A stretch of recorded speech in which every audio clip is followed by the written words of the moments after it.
चक्षुरुन्मिलितं येन तस्मै श्रीगुरवे नमः। श्रीचैतन्यमनोभीष्टं स्थापितं येन भूतले स्वयं रूपं पदान्तिकं वन्देऽहं श्रीगुरो श्रीयुतपदकमलं श्रीरूपं साग्रजातं सावेकं साधुकं परिजन सहितं कृष्णचैतन्यदेवं श्री राधा कृष्ण पादान् हे कृष्ण करुणा सिंधु दीनबंधु जगत्पते गोपेश गोपिका कांत राधाकांत नमस्ते तप्तकांचनचूडामणि श्यामलेन्द्रामणीश्वरी विश्वानुसुते देवी प्रणमामि हरिप्रिये वाञ्छाकल्पतरुभ्यश्च कृपा सिन्धुभ्येव पतितानां पावनेभ्यो वैष्णवेभ्यो नमो नमः। जय श्री कृष्ण चैतन्य प्रभु नित्यानंद श्री अद्वैत गदाधर श्रीवासादि गौर भक्तवृंद। हरे कृष्णा कृष्णा कृष्णा हरे हरे हरे राम राम राम हरे हरे।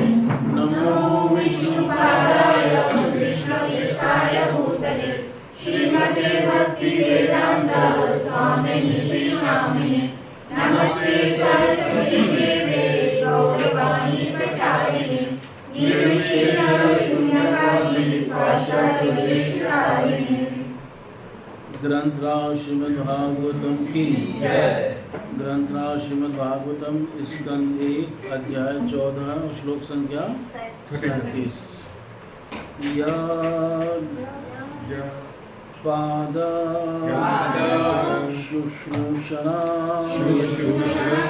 मुख्य कर्मणा सत्यादयः द्विअष्ट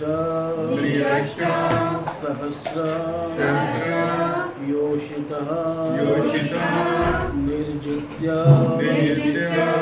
सखे त्रयोदशां तद आशीष हरन्ति वज्र आयुध वल्लभा उचिता यत्पाद शुश्रूषण मुख्य कर्मणा सत्यादयो द्व्यष्टसहस्रयोषितः निर्जित्य संख्ये त्रिदशांशदाशिषु हरन्ति वज्रायुधवल्लभोचितः यत्पाद शुश्रूषण मुख्य कर्मणा सत्यादयो द्व्यष्टसहस्रयोषितः निर्जित्य संख्ये त्रिदशांशदाशिषु हरन्ति वज्रायुधवल्लभोचितः यत्पाद शुश्रूषण मुख्य कर्मणा सत्यादयो द्व्यष्टसहस्रयोषितः निर्जित्य संख्ये त्रिदशांशदाशिषु हरन्ति वज्रायुधवल्लभोचितः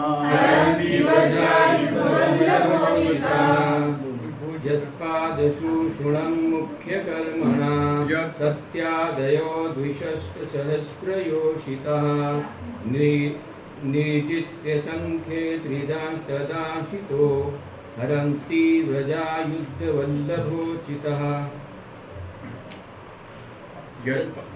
यत्पादशूषूणां मुख्ये कर्मणा सत्यादयो द्विसहस्रयोषितः निर्जते संख्ये त्रिशांत दाशिशो हरन्ति वर्जयुगवल्लभोजिता यत्पादशुश्रूणमुख्यकर्मणा सत्यादयो दष्टसहस्रयोषितः निर्जित्य सङ्ख्ये तिष्ठितांस्तदासितो हरन्ति गदायुधवल्लभोजिता यत्पादशुश्रूषणमुख्यकर्मणा सत्यादयो दृष्टसहस्रयोषिता निर्जित्य सङ्ख्ये त्रिदशांस्तदाशिषो हरन्ति वज्रायुधवल्लभोजिताः यत्पादशुश्रूणमुख्यकर्मणा सत्यादयो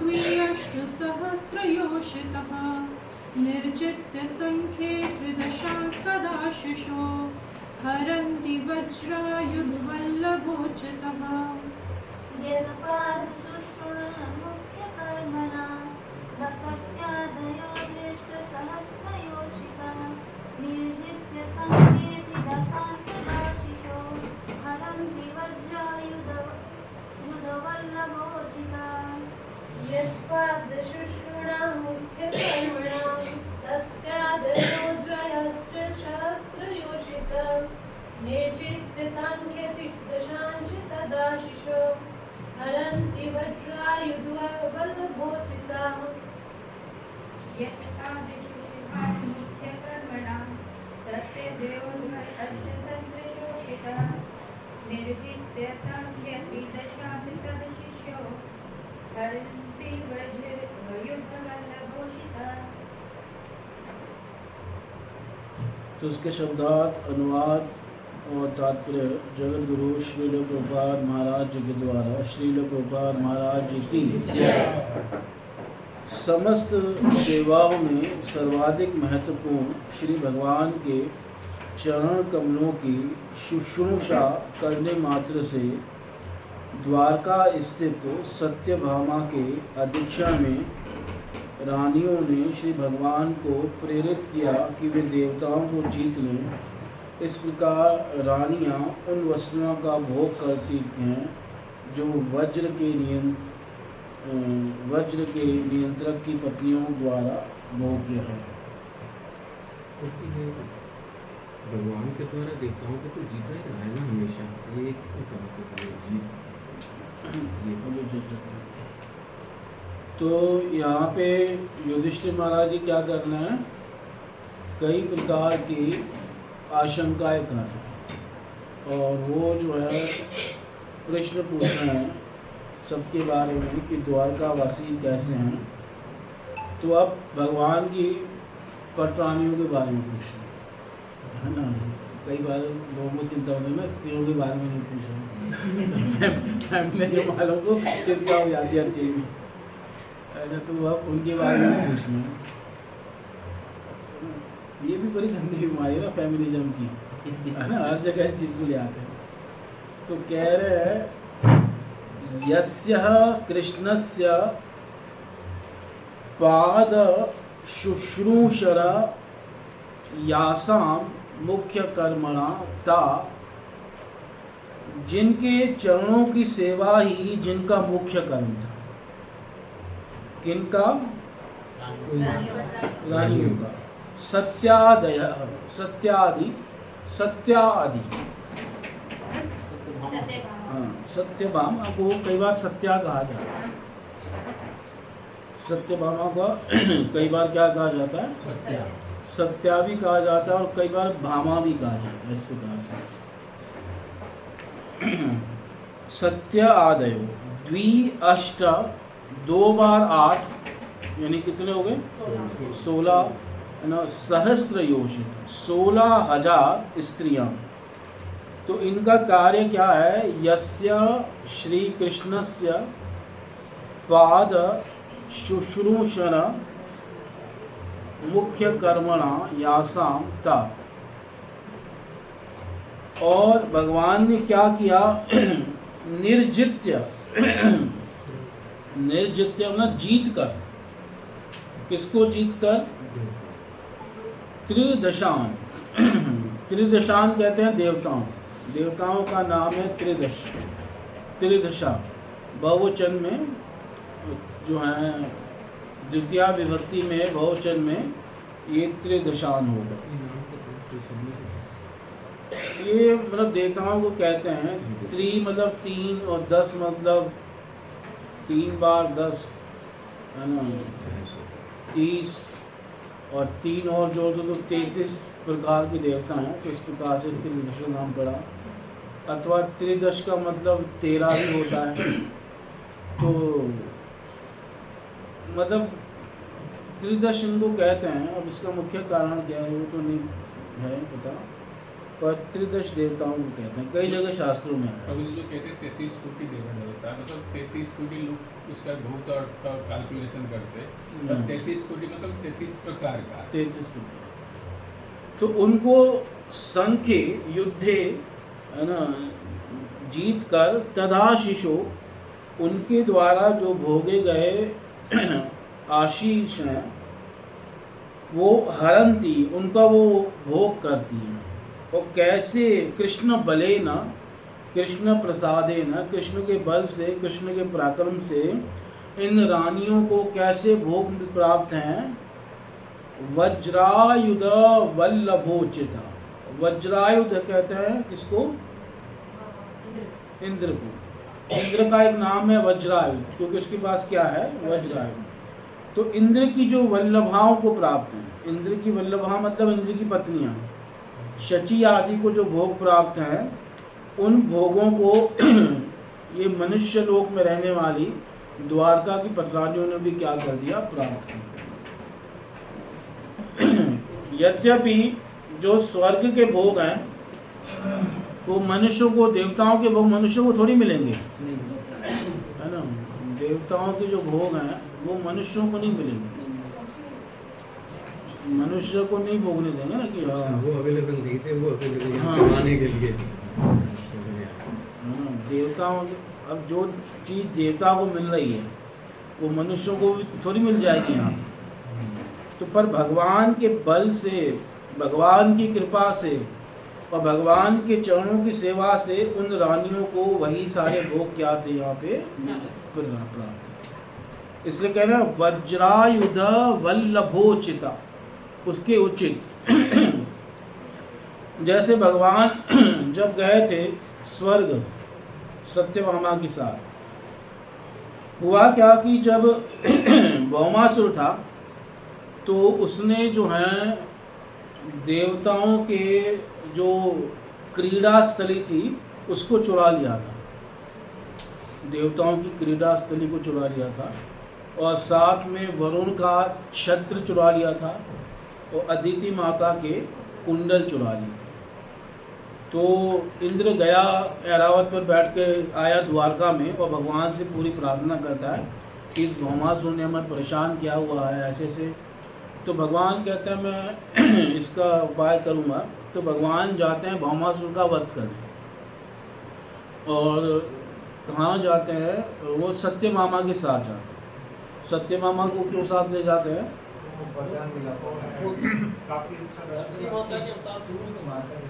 क्योंकि भौमासुर पृथ्वी का पुत्र था। जब भगवान वराह ने पृथ्वी का संग किया था तो पृथ्वी की संतान थी भौमासुर। तो अब भगवान भौमासुर को अपने पुत्र को मारने जा रहे हैं, और सत्यभामा में किसकी अवतार है, पृथ्वी की अवतार है। तो माता को साथ ले जा रहे हैं कि तेरे बेटे को मारने जा रहा हूँ, इस प्रकार से साथ ले जा रहे हैं। तो सत्यभामा ने भगवान की सहायता की। तो वहाँ पे उसका एक मुख्य सेनापति था मुर नाम का, और वो भौमासुर के पूरे राज्य की क्या करता था, रक्षा करता था।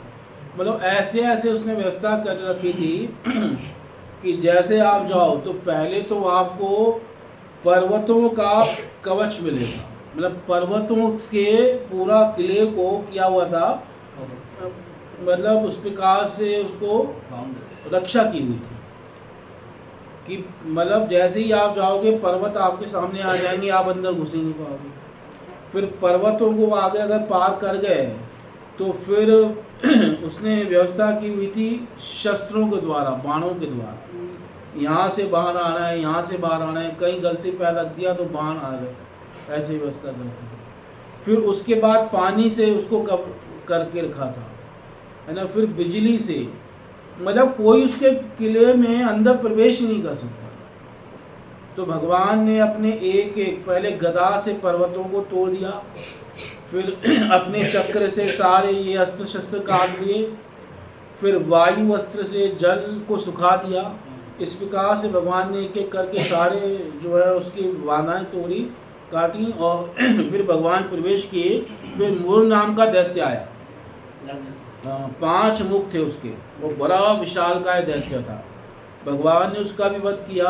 उसके बाद भौमासुर आया, मूर के पुत्र आए, और भगवान ने सबका वध करके जो है वो फिर भौमासुर का जैसे ही वध हुआ तो पृथ्वी माता भी आ गई, और पृथ्वी माता ने वो सारे जो कुंडल वगैरह थे, जो भी चीज़ें थी, वो सब उनको दे दी भगवान को, हाँ वापस कर दिया। और इधर जो है भगवान की जो पटरानियाँ, जो 16,100 कन्याओं को उसने क्या कर रखा था, बंदी बना रखा था। और जैसे उन्होंने भगवान का दर्शन किया, सबने प्रार्थना की कि हमें पति रूप में प्राप्त हो जाए, तो भगवान ने उन सबको पत्नी के रूप में स्वीकार किया और सबको द्वारका भिजवा दिया, और कहा कि मैं द्वारका आऊँगा तब तुम सबसे विधिवत पाणी ग्रहण करूँगा।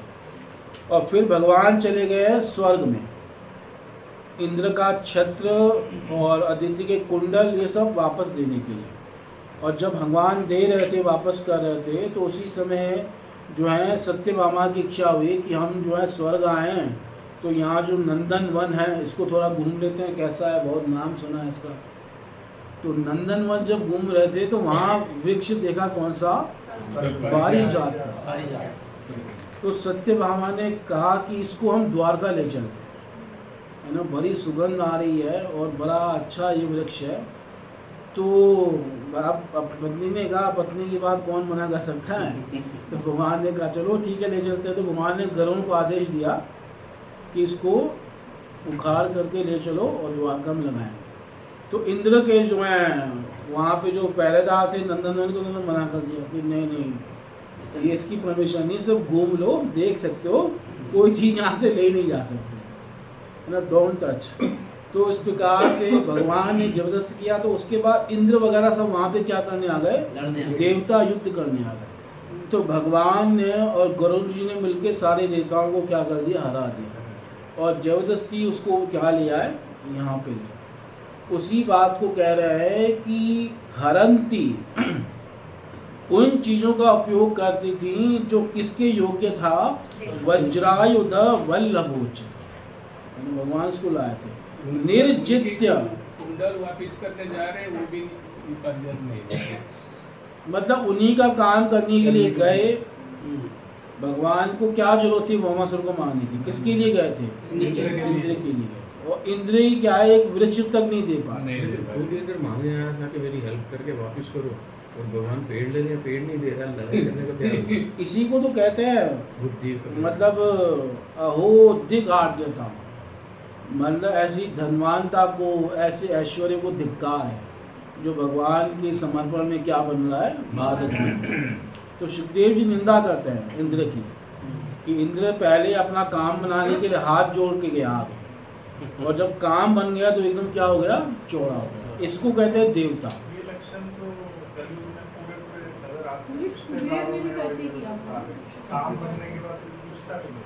हाँ तो मतलब ऐसे ही ना, तो पता भी होता है धन का एक नशा होता है ना, अपना अहंकार। तो इंद्र भी धन के नशे में था, तो ऐसे ही उसको धिक्कार है। नहीं उसने ऐसा कुबेर नहीं, को भी तो ऐसे अहंकार हो गया था ना, धनाध्यक्ष था, तो तब शिव जी भगवान ने उनको नहीं गणेश को भेजा था उसके भोज पे, कुबेर के भोज पे, और फिर अहंकार नष्ट किया। वो कोई अलग कथा होगी। पर वैसे कुबेर तो भगवान की भक्ति हैं, उनका भगवान के प्रति भक्ति भाव है, शिव जी के सखा हैं वो। तो इस प्रकार से निर्जित्य सखी, युद्ध में इन सबको जीत लिया भगवान ने, त्रिदशान देवताओं को, और सारे देवता आ गए थे, सबको भगवान ने क्या कर दिया, पराजित कर दिया।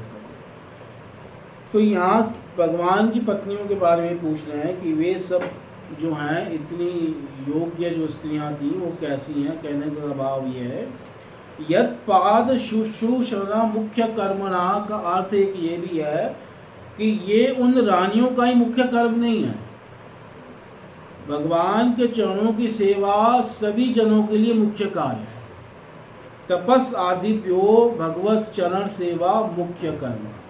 तपस्या आदि से भगवान के चरणों की सेवा श्रेष्ठ है और वो सभी के लिए क्या है, मुख्य कार्य है, मेन कार्य। और ये अर्जुन से पूछ रहे हैं यीशु महाराज। हाँ, तो अर्जुन जब रानी को साथ ले गए तो उन्हें ऑटोमेटिक पता तो चल जाना चाहिए कि रानी के साथ आई तो कोई ना कोई कारण है। अभी जब युधिष्ठिर महाराज के पास आए तो रानियां साथ नहीं आई ना, अभी अर्जुन आया अकेला। वो मतलब जब उनकी सभा में आया है तो वहाँ अर्जुन अकेला है, उनको अर्जुन को देखा, वहाँ ये कहा वर्णना कि रानियों को भी देखा। तो कह रहे हैं कि निर्जित्य सख्ये त्रिदशांत दाशिशो, और यहाँ पाद शुश्रूषण मुख्य कर्मणा ये सबके लिए है कि सबके लिए भगवान के चरणों की सेवा क्या है, मुख्य कर्म है। तात्पर्य सुनिए। सत्यभामा द्वारका में भगवान श्री कृष्ण की पटरानियों में से एक है। नरकासुर का वध करने के पश्चात भगवान श्री कृष्ण सत्यभामा के साथ नरकासुर के महल में गए थे। वे इंद्रलोक भी सत्यभामा के साथ गए थे, जहाँ सत्यभामा का स्वागत शची देवी द्वारा हुआ, जिन्होंने देवों की माता अदिति से उनका परिचय कराया। अदिति सत्यभामा से अत्यंत प्रसन्न हुई और उन्होंने वर दिया कि जब तक भगवान श्री कृष्ण पृथ्वी पर रहें तब तक वे तरुणी बनी रहें। अदिति ने उन्हें स्वर्गलोक में देवताओं द्वारा भोग्य समस्त वस्तुएं भी दिखलाईं। जब सत्यभामा ने पारिजात पुष्प देखा तो उन्होंने उसे द्वारका स्थित अपने महल में ले जाने की इच्छा व्यक्त की। तत्पश्चात वे अपने पति के साथ द्वारका लौट आईं और उनसे इच्छा व्यक्त की कि पारिजात पुष्प को द्वारका में उनके महल में ले आएं। मतलब भगवान उसी समय ले आए थे, ऐसा नहीं कि बाद में भगवान गए थे। सत्यभामा के समय युद्ध हुआ था। शची इंद्र की पत्नी। सत्यभामा का महल बहुमूल्य रत्नों से विशेष रूप से सुसज्जित किया गया था, है ना। और बाद में जो है जब पहरेदार मना कर रहे थे है ना, तो सत्यभामा कह रही थी नहीं इसको ले चलो, तो सत्यभामा ने ये भी बोला था पहरेदारों को कि जाके अपने इंद्र से कहना इसको सत्या अपने साथ ले गई। वृक्ष को कौन ले गई? सत्या अपने साथ ले गई। तो बाद में इंद्र तो खुद ही आ गया वहाँ पे। सत्यभामा का महल बहुमूल्य रत्नों से विशेष रूप से सुसज्जित किया गया था और ग्रीष्म ऋतु में भी महल का भीतरी भाग शीतल बना रहता था, मानो वातानुकूलित हो। उन्होंने अपने महल को अनेक पताकाओं से सजा रखा था जो उनके पति की उपस्थिति की सूचक थी। एक बार वे अपने पति के साथ जब द्रौपदी से मिली तो वे उत्सुक थी उनसे पति को प्रसन्न करने की कला सीखी। मतलब द्रौपदी से जिज्ञासा करते हैं कि पति को कैसे क्या किया जाता है, प्रसन्न किया जाता है। द्रौपदी इस कला में निपुण थी क्योंकि उसके 5 पति थे जो पांडव थे और वे सब उनसे प्रसन्न थे। द्रौपदी से उपदेश लेकर उन्होंने उनके प्रति शुभकामनाएं व्यक्त की और द्वारका लौट आई। एक्चुअल में ये जो राधा रानी है यही द्वारका में क्या है, सत्यभामा है ना। द्वारका में यही क्या है, सत्यभामा। हुआ क्या कि सूर्य की क्या है, पुत्री हैं। जब भगवान कृष्ण चले गए ब्रज से तो कहते हैं कि राधा रानी ने जो यमुना जी में कूद के छलांग लगा दी थी, है ना। तो उस समय जो है यमुना जी कालिंदी ने राधा रानी को अपने पिता के पास ले गए, सूर्यदेव के पास। तो सूर्यदेव ने राधा रानी को अपने मित्र सत्राजित को दिया, क्योंकि सत्राजित सूर्यदेव का मित्र था और सूर्यदेव का क्या था, सखा था। तो तब वो राधा रानी सत्यभामा के रूप में उनके यहाँ आई, सत्राजित के यहाँ, और वो वहाँ द्वारका में क्या है, रहने लगी। पर वो द्वारका में उनको अच्छा नहीं लगता था, उनको किसकी याद आती थी, वृंदावन की। तो भगवान कृष्ण ने उनके लिए एक नव वृंदावन बनाया था द्वारका में, सत्यभामा में। और ये भगवान से बहुत मतलब मान दिखाती थी। सब रानियों में सबसे ज़्यादा भगवान को मनाना किसको भारी पड़ जाता था, सत्यभामा। रुक्मणी जी तो शरीफ थी, मतलब वो मान जाती थी आराम में ना। वो तो उल्टा भगवान कई बार प्रयास करते थे तो रुक्मणी जी प्रयास को समझ नहीं पाती थी, है ना। पर सत्यभामा थोड़ी ऐसी थी ना, वो बहुत ज़्यादा मान देती थी।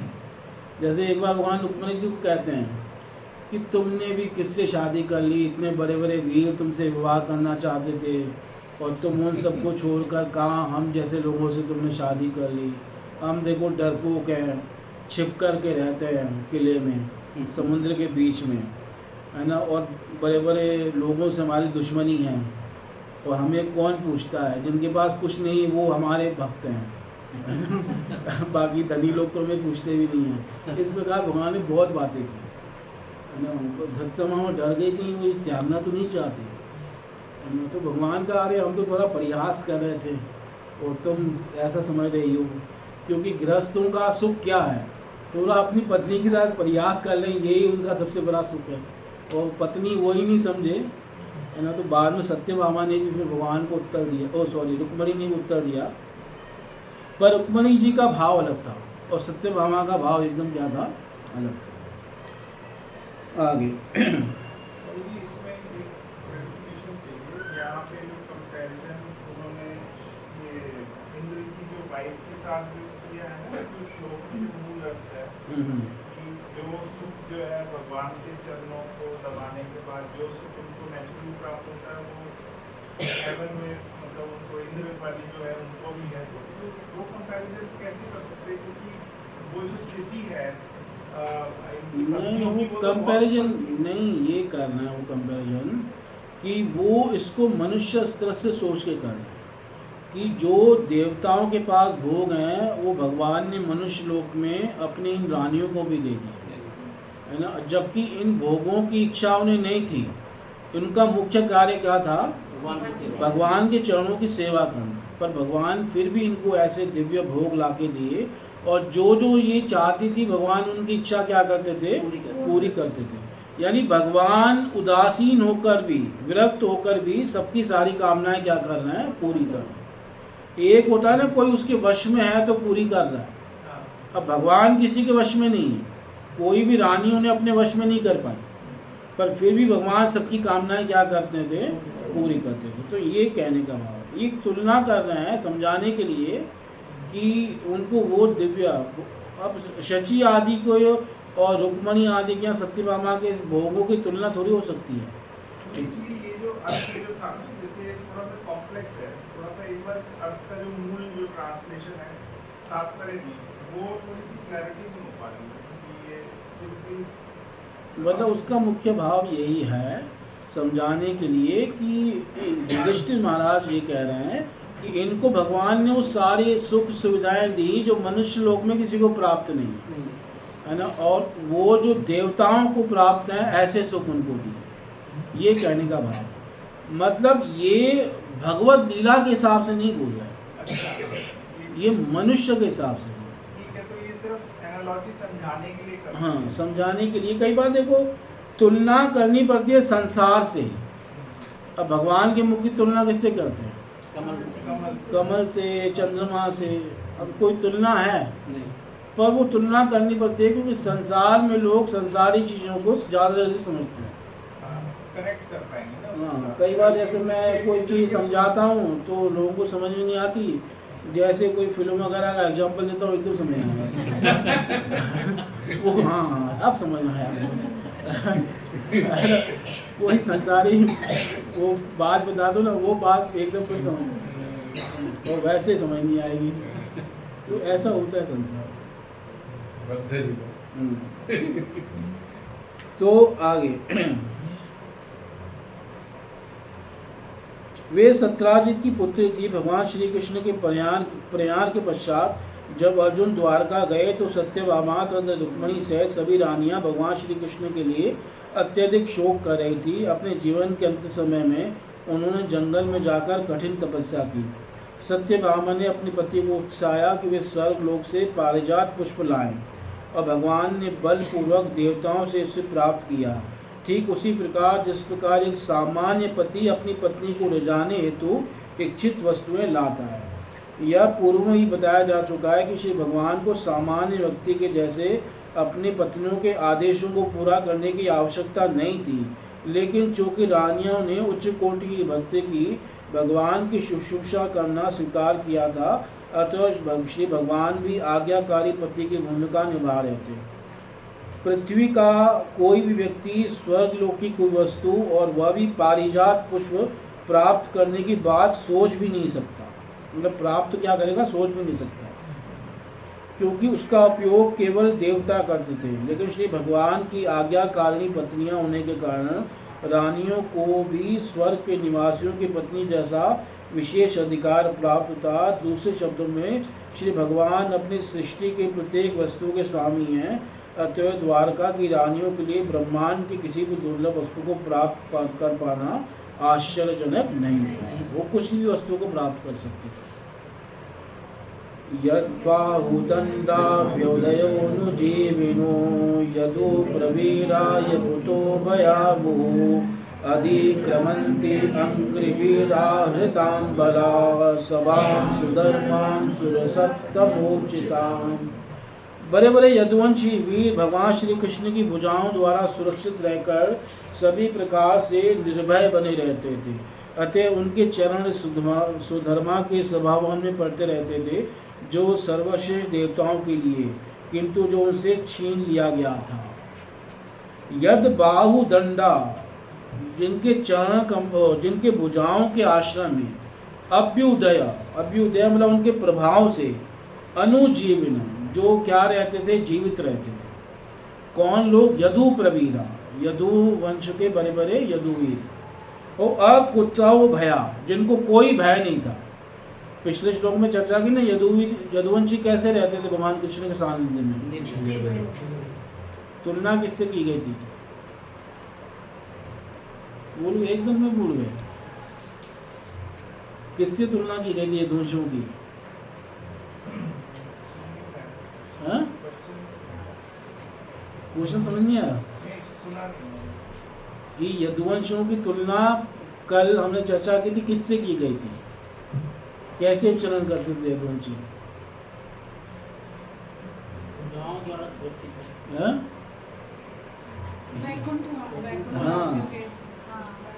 इतना तो याद रखो, मुख्य मुख्य बात है।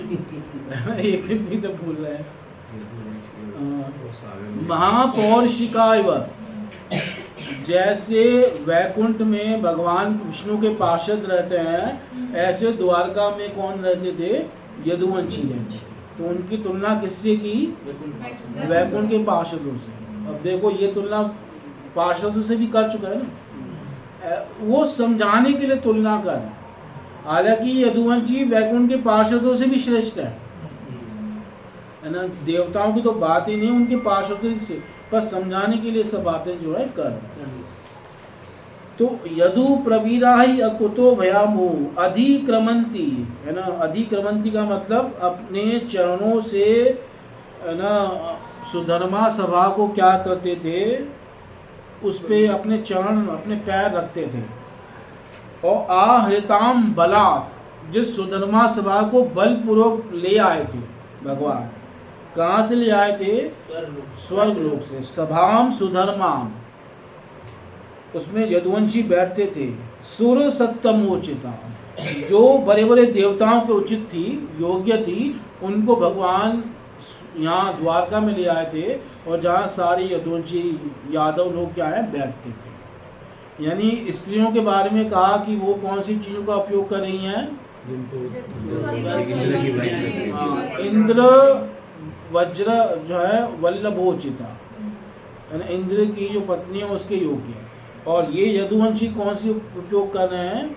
जो देवताओं की योग्य हैं, ऐसी वस्तुओं का क्या कर रहे हैं? उपयोग कर रहे हैं। तो जी, ये जो स्टाइल है ना श्लोक का, जिसमें सीधा सीधा यदुवंशी कैसे ऐसे ना पूछ करके उनके पूरे जो है विशेषणों को लगा लगा कर कैसे पूछते हैं, ये भी रिस्पेक्ट देने का तरीका है। हाँ, इस प्रकार से, मतलब कई बार एक्चुअल में ये पूछ कृष्ण के बारे में, क्योंकि ये मूल में क्या है, द्वारका की जो पटरानियाँ हैं उनके बारे में भी क्या क्या, जिनके चरणों की सेवा करती हैं, है ना। और यदुवंशी भी जिनके आश्रय में निर्भय होकर रहते हैं, वो भगवान कृष्ण कैसे हैं। कुछ श्लोकों के ट्रांसलेशन से करता है जैसे युधिष्ठिर बता रहे हैं ये कि ये है वो बता ही पूछ रहे नहीं हैं। बता रहे हैं। वो भगवान कृष्ण की विशेषता महिमा बताकर उनके बारे में प्रश्न कर रहे हैं कि कृष्ण कौन है, जिनके आश्रय में, जिनकी सेवा ये बड़ी बड़ी पटरानियाँ करती हैं, सब रानियाँ करती हैं, और उनको कृष्ण ने कैसे दिव्य भोग दिए हुए हैं, और साथ में यदुवंशी भी उन्हीं के आश्रय में निर्भय होकर विचरण करते हैं। तो वो भगवान श्री कृष्ण कैसे, ऐसे कृष्ण कैसे सारा हाँ, बाकी ये ये कृष्ण कैसे? प्रश्न वास्तव में कृष्ण के लिए है ना। ये मैंने वो तो बोल दिया कि पठानियों के बारे में पूछ रहे हैं, पठानियों के बारे में नहीं पूछ रहे, पूछ किसके बारे में है, कृष्ण के बारे में, ठीक है। क्योंकि वो आशंका कर रहे हैं, अर्जुन अभी तक कुछ बोल नहीं रहा है ना, और उनके मन में तरह तरह के विचार आ रहे हैं, वो उत्प्रेक्षाएं कर रहे हैं, तो उत्प्रेक्षा करके वो भगवान कृष्ण के बारे में पूछ रहे हैं इस प्रकार। वो सोच रहे होंगे बड़े भाई चुप करे तो मैं बोलूँ।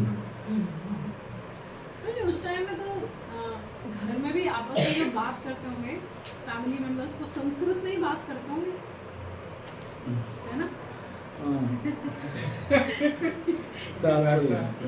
संस्कृति एक्चुअल में भगवान ने भी जो गीता सुनाई, तो भगवान उसके बाद ऐसे थोड़ी कि शब्दार्थ ही है, बेटा अनुवाद ही है, अब मैं तात्पर्य पर नहीं जा रहा हूँ। वो अर्जुन मेरा अभी भी भगवान समझ नहीं आ रहा, एक बार दोबारा पढ़ो। शब्द का अर्थ बता ये वर्ड समझ में आया हाँ, है। तो ऐसा नहीं था, ठीक है। भगवान विद्वानों के बीच में प्रवचन कर रहे थे, है ना, ठीक है। इतना तुम इतना ही बोलना था भी, है ना।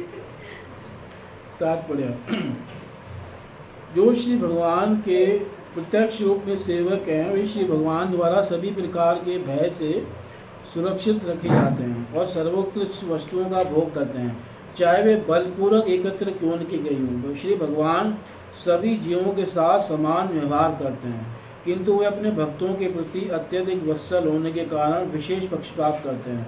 द्वारकापुरी समुन्नति पर थी, क्योंकि वहाँ भौतिक संसार की श्रेष्ठतम वस्तुएं उपलब्ध थी। राज्य का सभा भवन हर राज्य की प्रतिष्ठा के अनुसार बनाया जाता है। स्वर्ग लोक में सुधर्मा नाम सभा भवन श्रेष्ठ देवताओं की प्रतिष्ठा के अनुरूप था। ऐसा सभा भवन मंत्रिमंडल के किसी की राज हेतु नहीं होता, क्योंकि पृथ्वी के मनुष्य इसका निर्माण नहीं कर सकते, चाहे कोई राज्य भौतिक रूप से कितना ही समृद्ध क्यों न हो। किंतु जब भगवान श्री कृष्ण धरा पर विद्यमान थे, तब इस स्वर्गिक सभागार को यदुवंशियों ने छीनकर इसे द्वारका में लाकर स्थापित किया था। वे ऐसा बल प्रयोग कर सकते थे क्योंकि उन्हें विश्वास था कि परम भगवान श्री कृष्ण उनकी रक्षा करेंगे। इसमें कोई शब्द है कि जबरदस्ती छीन कर लाए थे, श्लोक में बोला हाँ, आहृताम बलात्, बलपूर्वक। बलपूर्वक लाए। आहृताम मतलब स्त्रीलिंग में, क्योंकि सुधर्मा सभा स्त्रीलिंग होता है, तो इसलिए आहृत नहीं कह रहे, आहृताम बलात् आहृताम सभाम सुधर्मा, इस प्रकार से। दूसरे शब्दों में श्री भगवान के शुद्ध भक्त श्री भगवान के लिए ब्रह्मांड की श्रेष्ठ वस्तुएं लाज उठाते हैं। यदुवंशियों ने भगवान श्री कृष्ण के लिए ब्रह्मांड में सुलभ सभी साधन सुख साधन जुटा दिए थे, जिसके बदले में श्री भगवान ऐसे भक्तों की रक्षा करते थे जिससे वे निर्भय थे। कभी देवता मान जाते यदुवंशी, उनका सभाग्रह हेवन से लेके आगे स्वर्ग से, तब कुछ नहीं कहा इन्होंने। और नहीं, सत्यभामा यहाँ कहा ना, जात वृक्ष मांग लिया तो ये लड़ाई करने आगे तब देवता। भी कहा, तभी तो यहाँ पे शब्द बलात् लाए हैं। अच्छा, विरोध किया था। हाँ, जबरदस्ती लाए हैं। जबरदस्ती छीन के लिए ना, बला। हाँ, बलात् तभी तो शब्द है। अब मान जाते, या इंद्र कहता प्रभु ले जाओ अपनी सेवा में लगाओ, तो बलात् शब्द थोड़ी आता है। तो बलात् का मतलब है कि तब भी विरोध किया। जो वृक्ष नहीं दे रहा वो सभा दे देगा, है ना, सोचने की बात है। बुलक्कर बद्धजी भयभीत रहता है, किंतु मुक्त आत्मा कभी भयभीत नहीं रहता। जिस प्रकार एक छोटा सा बालक जो अपने पिता की कृपा पर पूर्ण रूप से आश्रय रहता है, वह कभी किसी से डरता नहीं है। भीरुता जीव के लिए एक प्रकार का मोह है, जिसमें वह निंद्रा में रहकर भगवान के साथ अपने नित्य संबंध को भूल जाता है। चूँकि वैधानिक रूप से जीव कभी मरता नहीं है, जैसे कि श्रीमद् भगवद गीता 2:20 में कहा गया है। तो फिर डर का क्या कारण है? कोई व्यक्ति स्वप्न में बाघ से डर सकता है, किंतु उसी की बगल में जगते हुए व्यक्ति को कोई बाघ नहीं दिखाई देता। यह बाघ दोनों के लिए अर्थात सोए व्यक्ति के लिए तथा जागते व्यक्ति के लिए मिथ्या है, क्योंकि वास्तव में वहाँ पर बाघ है ही नहीं। लेकिन जो व्यक्ति अपने जागृत जीवन को भूल जाता है वह भयभीत रहता है, जो अपनी स्थिति को नहीं भूलता वह बिल्कुल नहीं डरता। इसी प्रकार सभी यदुवंशी श्री भगवान की सेवा के प्रति पूर्ण रूप से जागरूक थे, अतएव उनके लिए किसी बाघ से किसी समय भी भयभीत होने की प्रश्न ही नहीं था। यदि वास्तविक बाघ होता भी तो श्री भगवान उसकी रक्षा करने हेतु तो थे ही, मतलब उन्हें किसी चीज़ का डर नहीं था, भगवान उनके साथ थे, ये कहने का भाव है। जैसे बच्चे जो हैं छोटे होते हैं तो माँ बाप के संरक्षण में वो क्या हो जाते हैं, एकदम सुरक्षित निर्भय हो जाते हैं। जैसे एक बार एक पिता ने अपने बेटी से पूछा कि तुम्हें डर लग रहा है क्या? तो उस बेटी ने कहा मेरे को डर क्यों लगेगा, जाओ मेरे साथ। तो इस प्रकार से यदुवंशी भगवान के सानिध्य में क्या थे, निर्भय। तो ये बाघ का एग्जाम्पल दिया गया, उसमें लिखा है एक आदमी सो रहा था, वो तो बाघ से डर रहा है, सपने में बाघ देख रहा है, लेकिन जो जागा हुआ है उसके पास तो बाघ है ही नहीं। यहाँ लिखा कि दोनों के लिए है, ये बाघ दोनों के लिए, अर्थात सोए हुए व्यक्ति के लिए तो जागते हुए व्यक्ति के लिए मिथ्या है। मतलब उसके सामने है नहीं, जागता हुआ तो टाइगर नहीं देख रहा ना, सोया हाँ, हुआ तो देख उसके रहा है, लिए इसलिए डर रहा तो है। उसके लिए है नहीं तो मिथ्या है। और जो देख भी रहा है वो भी किस में देख रहा है, स्वप्न में देख रहा है। तो यहाँ पे तुलना की गई है कि अगर आत्मा के धरातल पर देखोगे तो ये सभी जो सांसारिक चीजें हैं ये स्वप्न के समान है, क्योंकि आत्मा शाश्वत है ना। तो उस हिसाब से ऐसे तुलना की गई है। जैसे व्यक्ति सपने में देखे अपना सर कटता हुआ, है ना, मतलब एक बार देख लेते हैं, अरे हैरानी की बात नहीं है। तो वो भाई उस समय तो डर जाएगा बहुत ज़्यादा, पर वो डर कब तक रहेगा, जब तक जगा नहीं है। नहीं, सपने में तो उतना दिमाग नहीं चलता ना, उसमें तो लगेगा सर कट ही गया, है ना। तो जब तक वो जगेगा नहीं तब तक उसका भय दूर नहीं जाएगा। कई बार होता है ना कि जगने के बाद भी थोड़ी देर भय लगता रहता है, या जगने के बाद भी थोड़ी देर खुशी होती रहती है ना। कोई अगर अच्छा सपना देख लो तो थोड़ी खुशी महसूस होती है, तो लगता है यार आज ये है ना, ये चीज़ पूरी हो जाती है ना, बीच में सपनी नींद खुल गई। जैसे कोई मतलब नियत चुनाव जीत गया नेता और शपथ लेने जा रहा था, उसी समय नींद खुल गई। कम से कम शपथ तो ले लेता मतलब। तो आगे क्वचित न, अब देखो, अब ये सब प्रश्न करके अब प्रश्न अर्जुन के बारे में कर, अब 6 श्लोकों में लास्ट के अर्जुन के बारे में पूछ रहे हैं, क्योंकि ये सब पूछ ले यदुवंशी के बारे में, मेन दुखी कौन है, अब उसके बारे में पूछा ही नहीं। अब उसके बारे में पूछ रहे हैं कि तुम्हें ऐसा क्यों मुंह लटका हुआ। कच्चिते नामयम तात भ्रष्ट तेजा विभांसी में अलब्ध मानो विज्ञात किं वा तात चिरोषिता। मेरे भाई अर्जुन, मुझे बताओ कि तुम्हारा स्वास्थ्य ठीक तो है? ऐसा लगता है कि तुम्हारे शरीर की कांति खो गई है। क्या द्वारका में दीर्घ काल तक रहने से अन्य व्यक्तियों द्वारा असम्मान तथा उपेक्षा दिखलाने से ऐसा हुआ है? कच्चित ते अनामयम तात, क्या तुम अनामय यानी स्वस्थ हो? क्यों मानव प्रश्न उठे, ऐसा क्यों सोच रहे हैं? तो भ्रष्ट तेजा, तुम्हारा तेज क्या हो गया है, भ्रष्ट हो गया। मतलब तुम फीके फीके लग रहे हो, बुझे बुझे लग रहे हो, विभासी में ऐसा मुझे लग रहा है। कहीं ऐसा तो नहीं तुम्हारा किसी ने अपमान कर दिया या तुम्हें सम्मान नहीं मिला जिसके तुम योग्य हो। अलब्ध मान, मान नहीं मिला, और अवज्ञात है, तुम्हारी उपेक्षा की गई। किस लिए उपेक्षा करेंगे भाई? वो तो मुझसे प्यार करते हैं बहुत द्वारकावासी। नहीं, चिरोषित था, क्योंकि बहुत लंबे समय से वहाँ रह रहे हो ना, तो जब बहुत समय कोई रहता है तो उसके बाद वैसा सम्मान नहीं मिलता ना, है ना। शुरू में तो सम्मान करेंगे, 2-4 दिन तक रहता है। 2-4 दिन रहता है, अगर रुक जाओ 1 महीना तो फिर तो भाई वो सम्मान नहीं मिल पाता। फिर अतिथि तुम कब जाओगे, है ना, ये बात हो जाती है ना। पहले अतिथि तुम कब आओगे, अब तुम कब जाओगे, फिर हो जाता।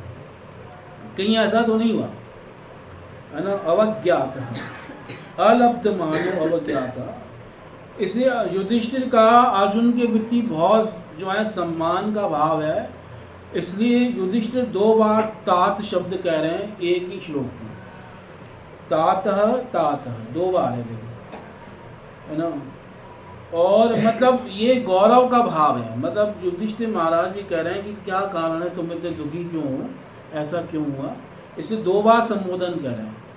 संबोधन एक ही बार होना चाहिए एक श्लोक में, अगर 2 बार आ रहा है तो वो मतलब ये बता रहा है कि युधिष्ठिर महाराज का बहुत भाव कैसा है, अर्जुन के प्रति सम्मान का भाव है, गौरव का भाव है ना। यहाँ तात शब्द प्रिय के लिए होता है। तात संस्कृत का ऐसा शब्द है, कोई किसी को भी बोल सकता है, तात है ना। तो ये प्रियता का सूचक होता है। तो जैसे यहाँ पर तो मेरे भ्राता लिखा है, इसका अर्थ मतलब आप जैसे कह रहे हो कि नहीं, कई बार पिता पुत्र को भी बोल सकता है, पत्नी पति को बोल सकती है ना, इस प्रकार से बोल सकते हैं।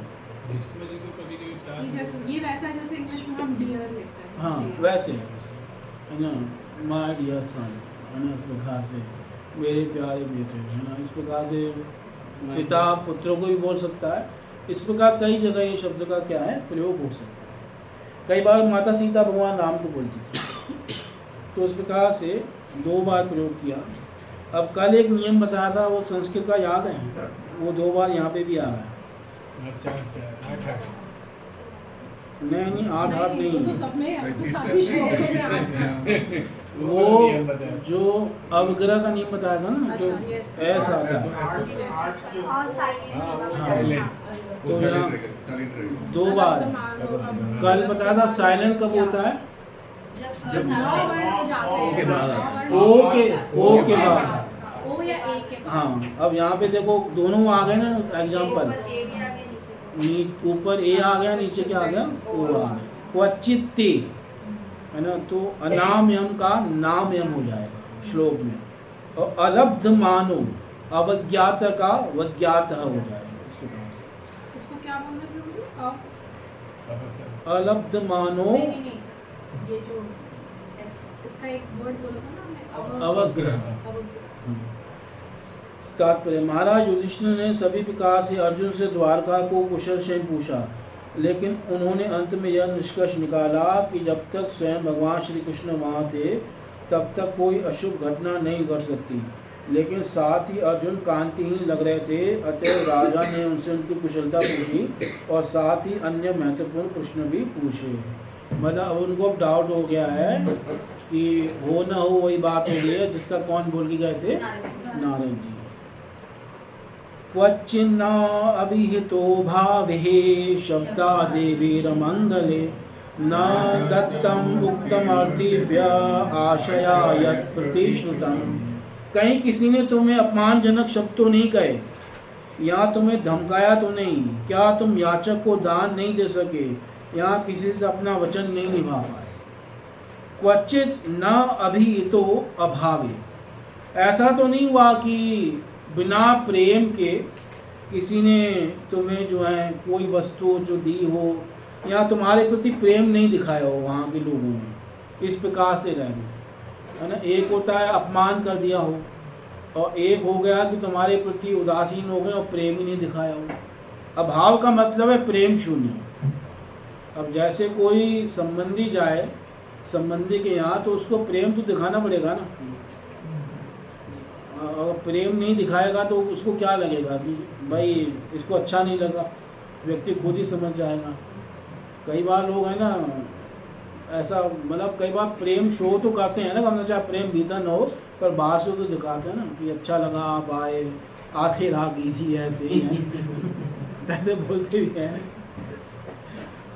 बेशक अच्छा पत्नी जो है ना, पति के रिश्तेदारों को बोलेगी सामने कि आप आए रहे, और पति को सुनाएंगे फिर आ गए तुम्हारे रिश्तेदार अब खाना तो बाहर से मंगा ले, मैं नहीं बना। तो इस प्रकार से जो है, पर उनके सामने वो अच्छी बन जाएगी। भाई अच्छा हुआ। अब अच्छा फिर कहना शब्द आदि भी रमंगल है, कहीं तुम्हें किसी ने अब शब्द तो नहीं बोले, कोई गाली वाली तो नहीं दी। कई बार ऐसे भी होता है ना, किसी ने तू तड़ाक हो गई है, किसी ने अमंगल वाले शब्द अमंगल का मतलब है कोई अपमानजनक शब्द, गाली वाली तो नहीं दी किसी ने। कहीं ऐसा तो नहीं हुआ कि तुम किसी को देने का वचन करके दिया ना हो तुमने। न दत्तम उक्तम अर्थिभ्य, कोई अर्थी आया हो और तुमने बात की हो मैं तुम्हें दूंगा और बाद में क्या हो गए हो, नहीं दे पाए।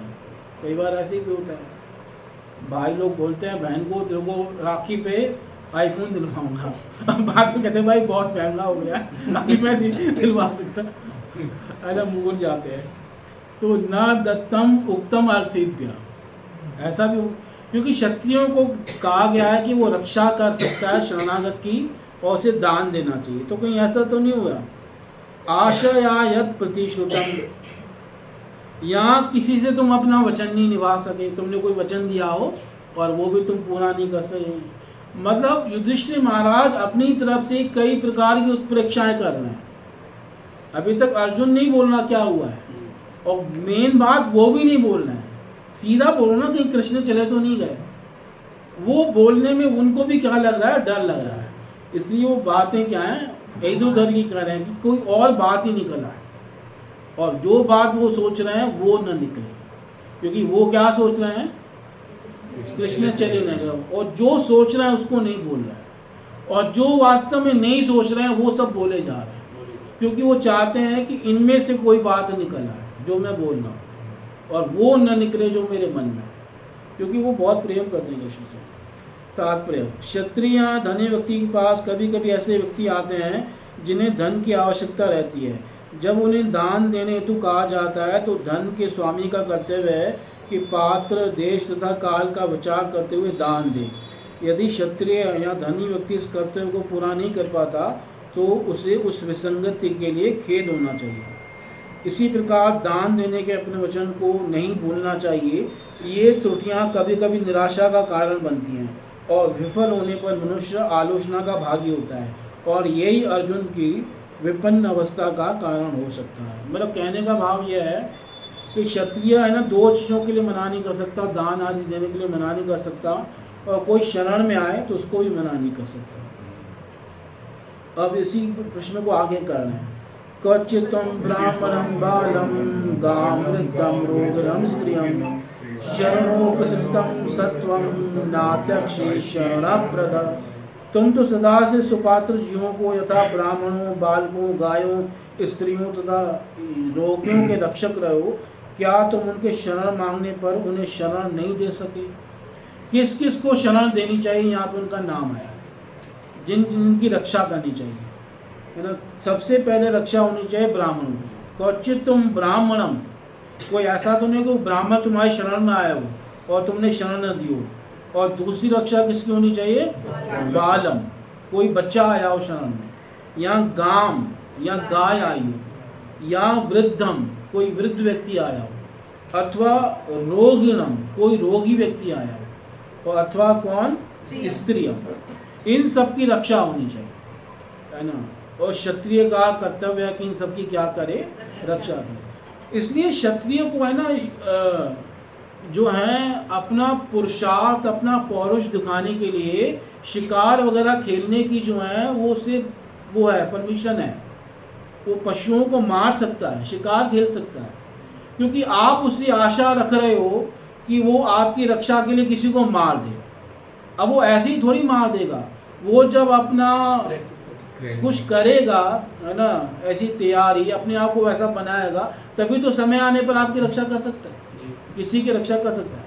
अब जैसे अब आर्मी को आप चाहते हो कि वो आपके लिए लड़ाई करे, पर उनको को आप तैयारी मत करो, ऐसा हो सकता है क्या?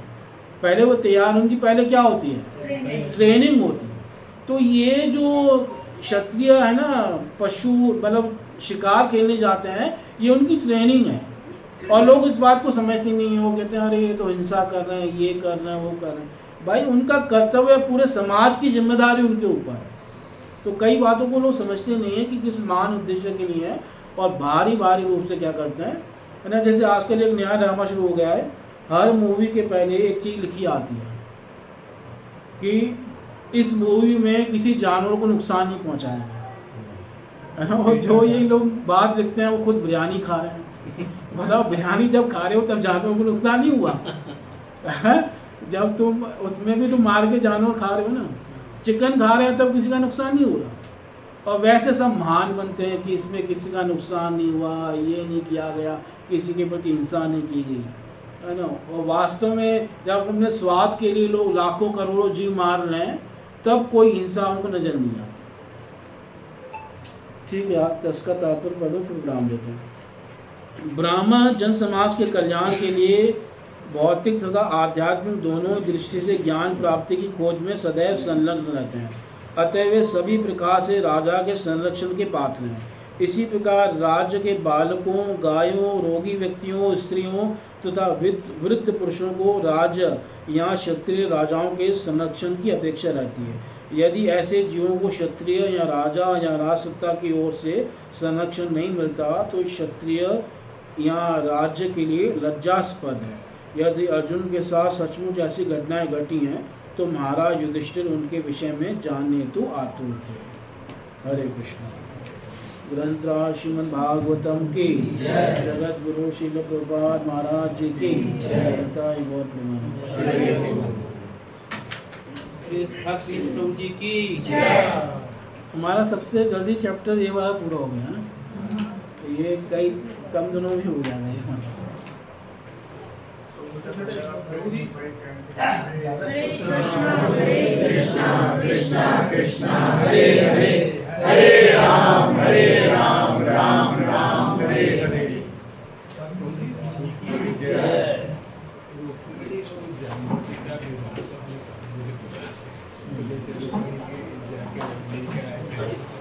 जामुन